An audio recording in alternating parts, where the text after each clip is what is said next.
Lunch time. Just noodles with the kabatiti. Ayan. Tungka. What's the name? 西瓜 Sikwa. 西 yeah Mm. 冬瓜西瓜 For Chinese, called sikwa. But this one is kabatiti in Ilocano. And this one is opo in Tagalog. I think opo. Is it opo? No, opo? No, it's not opo. Patula. Sorry. Because hindi naman ako kasi Tagalog, kaya opo, patula pala to guys. Hindi, iba yung opo eh. So ito yung patula, yung may grade. Ayan. So, meron na tayong siya. Nagyan ko na to ng chili sauce. Ayan. Ayan. Rice noodles. Kumbaga, vermicelli. Ayan. Then, meron tayong sesame oil. Counting sesame oil. Ayan. Oh my goodness. 西瓜 Sikwa. Lofa. That's English Lofa. English is lofa. yeah Then put some yeah black pepper. Put some sesame seeds. Chuk. Ayan. So, this is our lunch. Simple lunch. Easy to cook.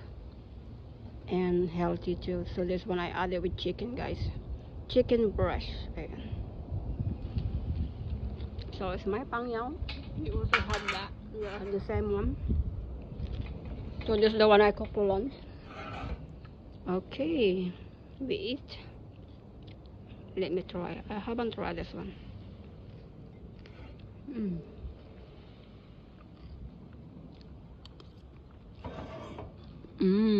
Yummy. Masarap siya guys. Lagyan niyo ng kaunting chili sauce. Ayan. Naglagay ako ng fresh carrots kasi gusto ko yung crunchy. Hindi ko linoto yung carrots guys. Then mayroon tayong celery. Fresh din yan. Hindi ko linoto din. Gusto ko kasi yung ano eh, malutong. Ayan.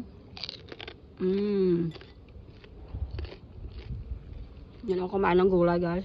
Hindi ko linuluto yan kasi gusto ko yung maramdaman ko yung crunchy niya.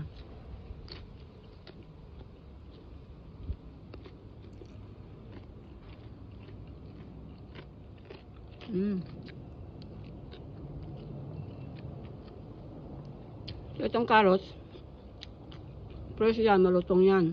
So ang ginagawa ko yan, habang kumakain ako, linunguya ko lang to. Ayan. See?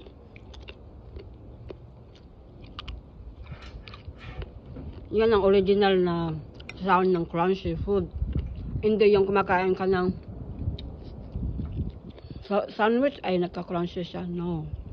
It's not a real sound. Kaya, ang real sound, ito yung crunchy talaga na gulay. So, ito yung celery. Ayan. Gawin natin malutong siya. So, malutong siya guys.